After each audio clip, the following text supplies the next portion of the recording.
Have you ever risked everything for someone? Perhaps you have for a loved one, a family member, or a dear friend. But could you imagine putting your life on the line for a complete stranger? This is a tale inspired by true events, one that speaks of resilience, kindness, and the incredible power of the human spirit. In a quiet hospital room, a baby girl was born. Her parents, Ed and Teresa, were overjoyed, busily tossing around names for their precious daughter. After much thought, they settled on Michelle, a name meaning God's gift. It was the perfect start to what felt like a beautiful dream. But life is rarely so kind. Just 5 years later, Teresa fell gravely ill. Despite her desperate fight, she succumbed to her illness, leaving behind a heartbroken husband and 2 young daughters who would forever miss her warmth. As if grieving the loss of his wife weren't enough, Ed was soon weighed down by another crushing burden: Michelle's medical bills. The little girl was diagnosed with biliary atresia, a rare and life-threatening disease. With each passing day, the world seemed to grow heavier on Ed's shoulders. But just when hope seemed lost, an unlikely savior appeared in their lives. Sharon was a hairdresser with a messy life of her own. Her nights were often spent at wild parties, drinking until she blacked out, with her best friend Rose watching over her. Sharon lived recklessly, with little thought for the future. One morning, after yet another night of heavy drinking, Rose confronted Sharon. She urged her to stop wasting her life and dragged her to a community church meeting. Sharon reluctantly went, barely interested in what anyone had to say. But in a moment of curiosity, she asked the group if there was any meaningful work she could do to find a sense of purpose. After the meeting, Sharon returned to her usual routine, stopping at a supermarket to grab beer. There, a newspaper headline caught her eye. She picked it up and, for reasons she didn't fully understand, was drawn in by the story on the front page. That very day happened to be Teresa's funeral. Something stirred deep within Sharon, something she couldn't ignore. Against all odds, Sharon decided to attend the funeral. She was an unfamiliar face among close friends and family, making her presence awkward. But little Michelle, innocent and cheerful, noticed Sharon and greeted her warmly. Ed, however, wasn't as welcoming. Guarded and protective, he approached Sharon with suspicion. But Sharon's sincerity broke through. She expressed her condolences and told Ed that if he ever needed help, she was just a phone call away. Back at her salon, Rose couldn't understand why Sharon was suddenly so invested in helping strangers. Sharon herself didn't know what had come over her, but she couldn't shake the feeling that this family needed her. From that moment on, Sharon was a woman on a mission. She had found a purpose, a reason to fight. Rose was relieved to see her friend so determined. If it kept Sharon from drinking, it was a win in Rose's eyes. Meanwhile, Ed struggled to keep his family afloat. His mother came to help care for the girls, but nothing could fill the void Teresa had left. When Michelle asked where her mother had gone, Ed could only offer comforting words, even as his own heart shattered. Ed was a skilled roofer, and with a storm approaching, he fortified their home to keep his family safe. But as they huddled together during the downpour, tragedy struck. Michelle's eyes turned yellow. Alarmed, Ed rushed her to the hospital in the middle of the storm. At the hospital, Ed sang one of Teresa's favorite lullabies to soothe Michelle. But when she finally drifted off to sleep, the doctor delivered devastating news. Michelle would need a liver transplant to survive. The cost of treatment was staggering, and Ed was already drowning in debt. His credit cards were maxed out, his insurance had reached its limits, and his cash reserves were almost gone. It felt like an impossible mountain to climb. But Sharon wasn't about to give up. She threw herself into fundraising, printing flyers and handing them out on the streets. She encouraged people to visit her salon, with all proceeds going toward Michelle's medical bills. Her efforts paid off, and soon her salon was packed. Even Rose rallied her family to help, turning the fundraising into a community effort. But for Ed, the weight of everything was becoming unbearable. One evening, after failing to buy everything on his grocery list, he snapped at his mother in frustration. Later, he broke down, confessing that he was drowning in debt and had no idea how to keep going. His mother could only offer her love and encouragement. That night, Sharon arrived with a small stack of cash she had raised, a few $1,000s. It wasn't much, but it was a lifeline. Ed's mother invited Sharon to stay for dinner, and the girls immediately took to her. Ed, however, remained skeptical of this stranger's intentions. Over dinner, Michelle asked Sharon for a sparkly dress like hers. Without hesitation, Sharon promised to make her a custom dress. But Sharon wasn't just helping with little things. She was determined to tackle the big problems. 2. She even tried to pay off Ed's credit card debt by pretending to be his sister. When she realized how much debt there was, Sharon decided to take a more hands-on approach. She treated herself like part of the family, diving headfirst into Ed's financial troubles. Despite his pride, Ed began to soften. He refused to sell the house his father had left him, but he couldn't ignore Sharon's determination. She insisted that saving Michelle was a team effort, not something he had to bear alone. Sharon's drive was unstoppable. She worked tirelessly, creating posters by night and visiting banks by day. Meanwhile, Ed found a job as a roofer, thanks to Sharon's help in preparing his resume and coaching him for the interview. Slowly, things began to fall into place. Sharon bonded deeply with the girls, dressing them up and filling their days with laughter. Ed, though, still struggled with the idea of relying so heavily on Sharon's help. But Sharon wasn't just a ray of light for Ed's family. She was fighting her own battles. Her relationship with her estranged son, Derek, weighed heavily on her heart. Despite her efforts to reconnect, Derek remained bitter, unable to forgive her for the mistakes of the past. One night, after yet another painful rejection from Derek, Sharon turned to alcohol to numb the pain. But even in her lowest moments, she never stopped fighting for Ed's family. When Michelle fell ill again late one night, Ed finally swallowed his pride and called Sharon for help. She rushed to the hospital, taking care of the older daughter so Ed could focus on Michelle. Recognizing how exhausted Ed was, Sharon convinced him to take a break. She took the family roller skating, where they laughed and played like children. For the first time in what felt like forever, Ed allowed himself to relax. As they sat together afterward, Ed finally opened up. He thanked Sharon for everything she had done and admitted that he had been too proud to ask for help.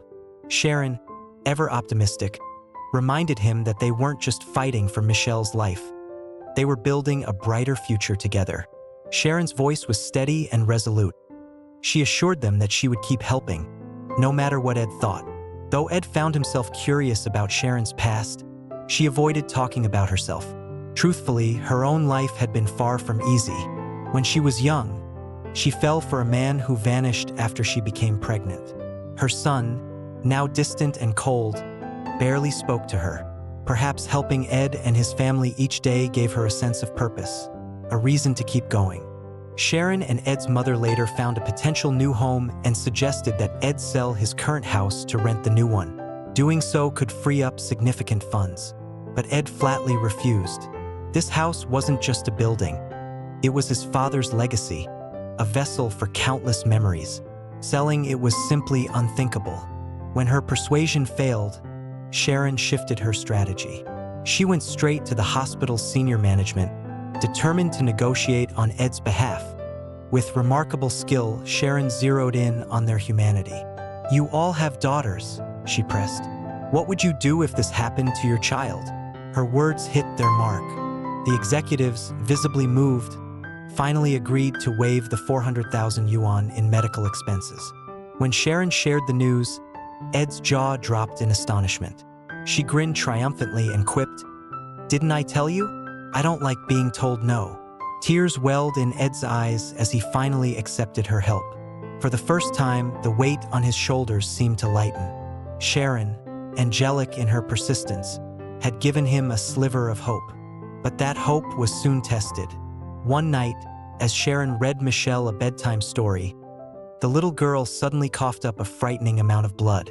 Ed, consumed with work, abandoned everything and rushed to the hospital. The news was grim. Michelle's condition was deteriorating rapidly.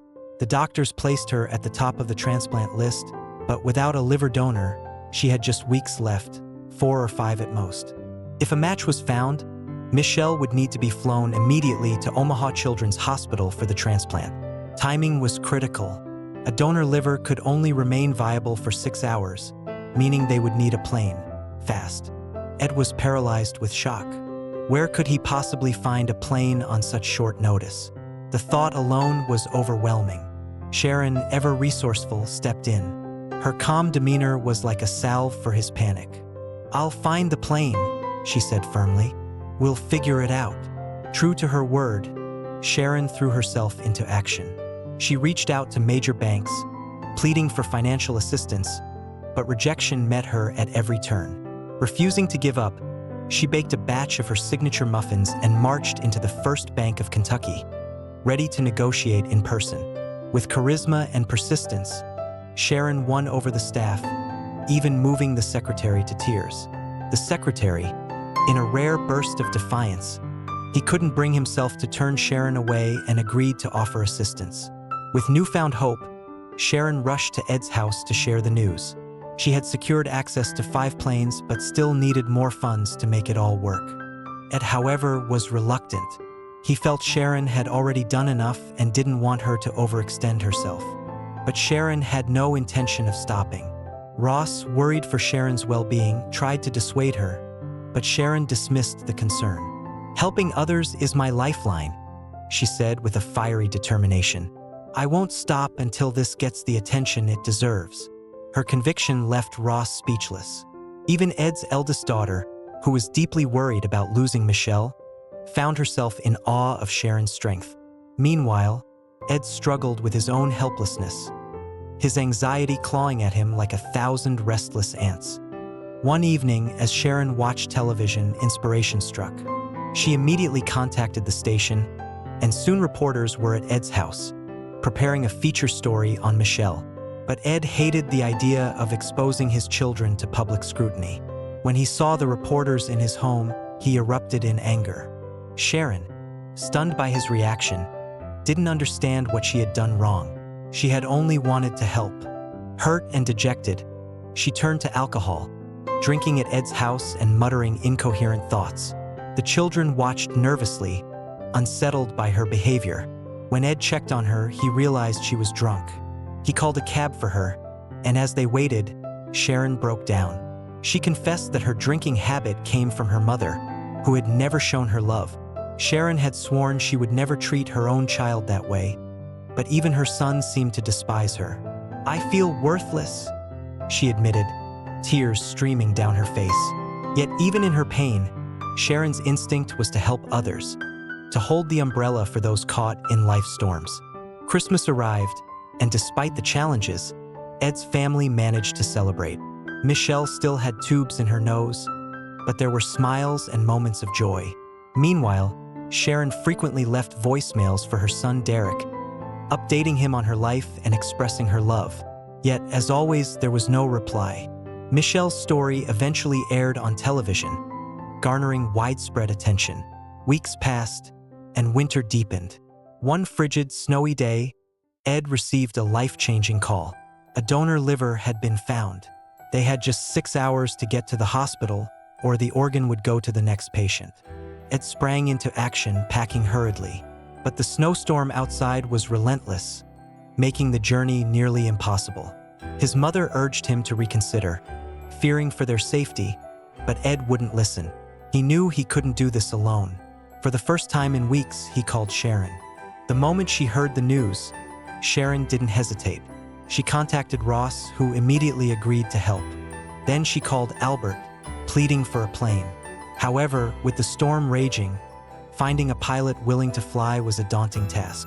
Albert pulled every string he could, finally locating a brave pilot who was willing to take the risk. Meanwhile, Ross mapped out the safest possible route. Sharon relayed every detail to Ed and received confirmation that the pilot had secured clearance to fly. Grateful beyond words, Sharon thanked everyone involved and encouraged Ed to push forward with Michelle. But the road ahead was still treacherous. The snowstorm had brought traffic to a standstill, forcing Ed to find an alternative route. Time was slipping away, and every second mattered. Sharon, always quick to act, immediately called her friends at the TV station. Meanwhile, Ed, desperate to move forward, noticed a small path blocked off by a railing. Without hesitation, he crashed through it. The TV station responded swiftly, broadcasting the story in hopes of finding a pilot willing to help. At the same time, Ross sent someone out to search for Ed, fearing for his safety. It seemed as though everyone was rallying to help. Michelle's condition was rapidly deteriorating. Her eyelids fluttered, and she teetered on the edge of unconsciousness. As Ed pressed on, he came across another major roadblock, a large pile of fallen branches. With no other option, he tried to clear them by hand.